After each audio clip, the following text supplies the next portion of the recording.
O'rtoqlar, bismillah demak davom etamiz. Eslatib o'taman, 30-noyabr 2025-yilgi savollarni ko'ryapmiz, milliy sertifikat savollarini.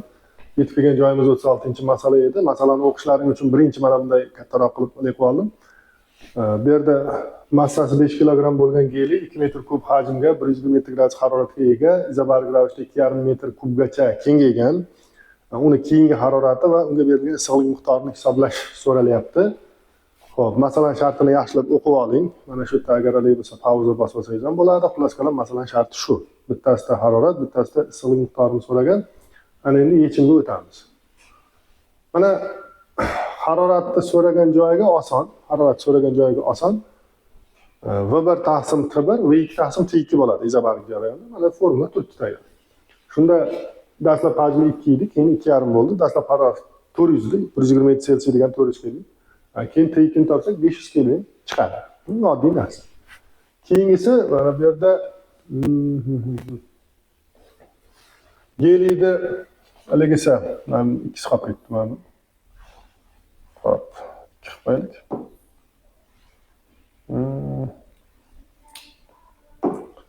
O'tgan safar yozilganda ikki qolib ketgan ekanmi?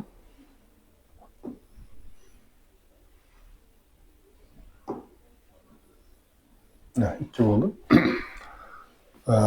Gazga o'sha geli gazga berilgan issiqlik miqdorini toping degan. Issiqlik miqdorini topishni nima qilamiz?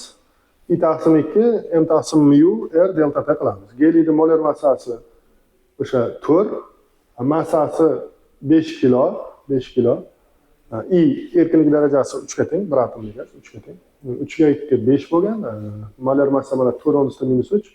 Mana bu yerda 4 3 qolib ketgan-da, bu yerda qo'yilgan endi. Xullas shu yerdan hisoblasa 25.000 nima 2596.875 10 darajasi 3. 10 darajasi 3 bo'lgan javob chiqyapti. Endi xullas shunaqa katta son. Buni bilmadim, juda qanday qilingan. Gazga berilgan issiqlik miqdorini toping deyilgan. 5 kilogramm geliy uchun juda ham ko'p. Menimcha shu 5 gramm deb berganda to'g'riroq bo'lardi. 5 kilogramm bu noodatiy qiymat. Xo'p, 37-chi savol. Issiqlik mashinasi isitgichdan shuncha kelvin haroratda shuncha issiqlik oladi, 3 kilojulni sovutgichga beradi. Isitgich va sovutgich temperaturasi o'zgarmaydi deb qaraladi. Ishlayotgan sovutgich temperaturasini toping. Sovutgich o'zgarmasdan isitgichniki 2 marta oshsa, foydali koeffitsiyenti oshishini aniqlang. Demak, misolning shartini yaxshilab shu yerda bir pauza bosib bo'lsa ham o'qib oling, agar bo'lsa nima deydi? Esdan chiqib ketib qoladigan bo'lsa, mana shuni qilish kerak. Mana katta qilib qildim mana. A qismi, B qismi nimalar so'raganini o'qib olishingiz kerak. O'qib olganingizdan keyin mana bu yerni yechimga o'tamiz. Bu yerni endi yechim. Demak, bizda nimani bergan? O'sha isitgichdan qancha olinganini bergan, sovutgichga qancha berilganini ham aytgan. Demak, hamma narsa bor. Isitgichda, sovutgichda qancha qilingani bor. Shu yerda Q1 taqsim o'sha Q1 qo'yarsak 1 bo'ladi. Q1 taqsim Q1 1 ga teng. Q2 taqsim Q1 qoladi. T1 taqsim T1 ham 1 ga teng. Shundan birlarni, minuslarni tashlab yuborsak, ikkala tarafda ham bor, tashlab yuborsak, mana bu narsa qolgan, qarang mana. Q2 taqsim Q1, T2 taqsim T1. Shu yerdan T2 ni topsak, Q2 T1 taqsim Q1, ya'ni 3 ko'paygan 800 taqsim 12, ya'ni 200 kelvin degan narsa chiqadi. Ya'ni T2 200 kelvin.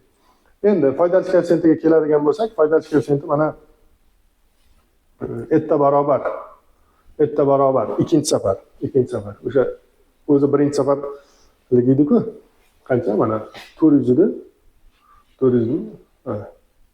800 edi uzr. Birinchi safar o'zi 800 edi harorat. 2 marta ortgandan keyin 1600 bo'lgan. Mana 2 marta ortgandan keyin o'sha isitgich harorati 1600 bo'lgan. Sovutgichniki o'zgarmagan, 200 gacha qolgan. Shuni hisoblasak 7 taqsim 8 bo'lyapti. Ya'ni isitgich harorati 2 marta ortsa, isitgich harorati 2 marta ortganda foydali koeffitsiyenti 7 taqsim 8 bo'ladi. Ortmasdan oldin esa 800 minus 200 degani o'sha 600, 600 taqsim 800, 3 taqsim 4 degan. 3 taqsim 4. Endi qanday o'zgaradi deganda 2 taqsim 1 qilsak, 7 taqsim 8 ko'paygan o'sha taqsim bo'lgan uchun 4 taqsim bo'lib qoldi. 7 taqsim 6 degan javob bo'ladi. 7 taqsim 6. Bu narsa ya'ni uncha qiyin emas, o'sha formulani o'rniga qo'yib hisoblasak bo'ldi. Xo'p, keyingisiga o'taveramiz. Keyingi masala demak bizda haligi 38-masala mana kattatirib sal ko'rsataman. Tomoni 20 sm bo'lgan muntazam uchburchakli ikkita uchida 8 va -4 zaryadlar joylashgan. Uchinchi uchiga geometrik markaz sifatida qaraladi va shu nuqtadagi potensial hamda undagi maydonning ta'siri o'rganiladi. Uchinchi nuqtadagi umumiy maydon potensialini aniqlang. Oltin anaklon uchinchi uchiga zaryad kiritsak, uni qarama-qarshi joylashgan tomonning o'rtasiga ko'chirish uchun qancha ish bajarish kerak? Demak, o'rtoqlar bunday. Mana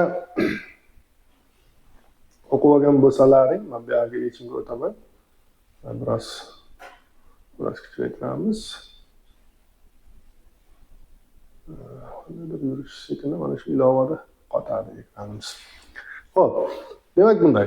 Mana zaryadimiz qubur qo'yikki mana. Qubur qo'yikki zaryadlar bor. Turibdi. Xo'p, qubur zaryad birinchi uchida, qo'yikki zaryad ikkinchi uchida. Uchinchi uchi bo'sh. Uchinchi uchidagi potensialni toping degan. Potensial degani demak K qubur taqsim A fibr qubur zaryadni potensiali, K qo'yikki taqsim A qo'yikki zaryadni mana shu fibr nuqtadagi potensiali bo'ladi. Uchinchi uchdagi potensiali bo'ladi. Endi K taqsim A ni qasddan tashqariga chiqarib, boshqa qilib sekin hisoblasa 180 volt chiqyapti. Bu o'sha hali oltin anaklon zaryad olib kelib qo'yilishdan oldingi o'sha fibr uchinchi uchdagi o'sha fibr potensial. Keyin 180 volt bitta javob olasiz. Mana bu so'ragan savollarning birinchisi potensiali qancha uchinchi uchida deganda o'sha 180 volt bo'ladi. Keyin bu yoqqa o'sha oltin anaklon zaryad kelsa, oltin anaklon zaryad keldi. Uni mana yoqqa ko'chirish kerak deyapti, bu yoqqa olib kelish kerak deyapti. Bu yoqqa olib kelish uchun qancha ish bajarish kerak desa, nima qilamiz qarang. Birinchidan o'sha olib kelinadigan joyda potensialni topib olamiz. Phi2 ni topamiz. Ya'ni Phi2 bu o'sha qubur va qo'yikki zaryadlarni Phi2 o'sha o'rtadagi nuqtada hosil bo'lgan potensial. K qubur taqsim A taqsim 2 quburni potensiali, K qo'yikki taqsim A taqsim 2 qo'yikkining potensiali. Endi 2 tepaga chiqadi. 2 shuni tepaga chiqib qavsdan tashqariga chiqarib yuborsangiz, xuddi fibr bilan bir xil bo'lib qoladi. 2 ni hisobga olmasangiz, qolgan joyi fibr bilan bir xil, shuning uchun 2 fibr deb yozib qo'ydim. Endi fibrni o'zi 180 bo'lsa, 2 fibr nima bo'ladi? 360 bo'ladi. Xo'p, endi fibr Phi2lar bor bizda. Keyingi masala nima qilamiz qarang. Mana oltin anaklon zaryadni fibr nuqtadan Phi2 nuqtaga ko'chirishda maydonni bajargan ishi Q sinov fibr minus Phi2 bo'ladi, qavsida. Lekin bizdan tashqi kuchlarning ishini so'ragan, ya'ni qancha ish bajarish kerak deganda tashqi kuchlarni nazarda tutgan, tashqi kuchning ishi A' maydonda ishidan minuslik bo'ladi, teskari ishorali bo'ladi. O'sha A' barobar minus A bo'ladi. Bu yerda A ni o'zi fibr minus Phi2 bo'ladi. Minus A bo'lgani uchun Phi2 minus fibr bo'lyapti. Phi2 minus fibr o'sha minus bo'lgani uchun bo'lyapti. Sinov zaryadining o'rniga oltin anaklon qo'yamiz. Phi2 ga 360, fibrga 180. Shu yerdan sekin hisoblasak 1.08 o'rnida minus 6 joule degan javob kelib chiqadi. Shunaqa. Endi bu yerda keyingi masalaga o'taveramiz. Hop, men mana buni to'g'rilab olaman. Keyingi masala. Haligi 39-masala ekan, mana e'tibor qilamiz. 39-masala nima deyapti? Aktiv qarshiligi 12 ohm, umumiy qarshiligi 18 ohm bo'lgan RLC zanjir bor. 27 volt samarador kuchlanish berilgan. Quvvat koeffitsiyentini toping, samarador tok kuchini toping deyapti. Endi bilmadim, bundan ortiq qulaylik, bundan ortiq osonlik yana nima bo'lishi kerak imtihonda o'quvchilarga? O'sha faqat shu formula bilsangiz, hatto bu formulalar adashmasam bo'lishi ham kerak. Haligi o'sha imtihonda beriladigan o'sha sertifikat jadvalida ham bo'lishi kerak adashmasam. Endi mana quvvat koeffitsiyenti kosinus phi R taqsim Z ga teng edi. R12 Z18 2 taqsim 3 mana quvvat koeffitsiyenti chiqdi. Samarador kuchlanish, o'z samarador kuchlanishda umumiy qarshilikka bo'lsak, samarador tok kuchi chiqadi. Samarador kuchlanishda o'sha 27 ni 18 ga bo'lsak, 3 taqsim 2 mana nima bu?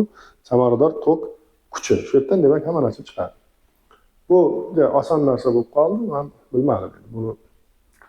Qanday qilib bular yuqori ball olinadigan joyga buni berishgan endi o'zlari biladi. Xo'p.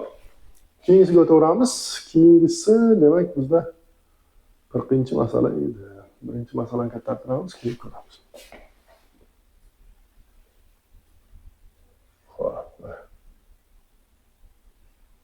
ozgina qulaylik bo'lishi uchun shu usulni qildim. Ya'ni masalan shartini bir o'qib olasiz, ya'ni qo'lingizda testni chiqarib olmagan bo'lgan taqdirda, chiqarmagan taqdiringizda ham mana bunday o'qib olib bemalol keyin yechimni kuzatishingiz mumkin.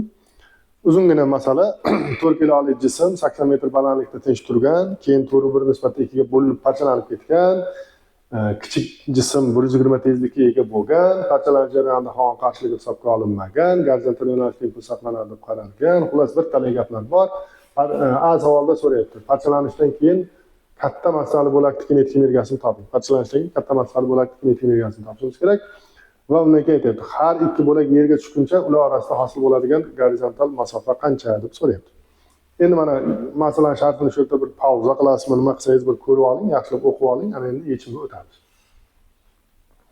Xo'p. Mana yechim menimcha yetarlicha. Yechim menimcha yetarlicha katta, o'sha bundan ortiq bo'lmasa kerak. Xo'p. 1/4 nisbat, 4/1 nisbat degan nima degan qarang mana. Bittasini massasi m bo'lsa, bittasini massasi 4m bo'ladi. Mana shu 4/1 nisbatda bo'linish degan. Ana endi gorizontal yo'nalishda impuls saqlanadi degan joyiga ham e'tibor qilamiz. Hozir unga o'tishdan oldin shu masalaga qarab olamiz. O'zi massasi 4 kilo bo'lgan-ku. Demak, 4m ga m ni qo'shsak 5m, 5m 4 kiloga teng. Shunda m 0.8 bo'ladi, 4m 3.2 bo'ladi. 0.8 ga 3.2. Endi men shu yerda impuls saqlanishini yozmay ketibmiz-da. Mayli. Bu yerda bundayda mana impulslari teng bo'lishi kerak-da. Parchalanganda o'sha reaktiv harakat bo'lib, bittasi bu yoqqa qarab qancha impuls olsa, ikkinchisi bu yoqqa qarab shuncha impuls olish kerak. Masalan, massasi 4m da tezligini v desak, massasi m da tezligi 4v bo'ladi. 4v bo'ladi. Endi o'sha 4 nima deydi? 4v 120 ga teng, ya'ni kichkina massali jismda tezligi 120 degan-ku. 4v 120 ga teng. Shunda v nima bo'ladi? 30 bo'ladi. V bu yerda katta jismning massasi, tezligi 4v bu kichkina jismda tezlik. Endi shuni agar qanday tushunarliroq bo'layotgan bo'lsa bunday. M1 V1 o'rtoqlar M2 V2 ga teng. Mana bu aytaylik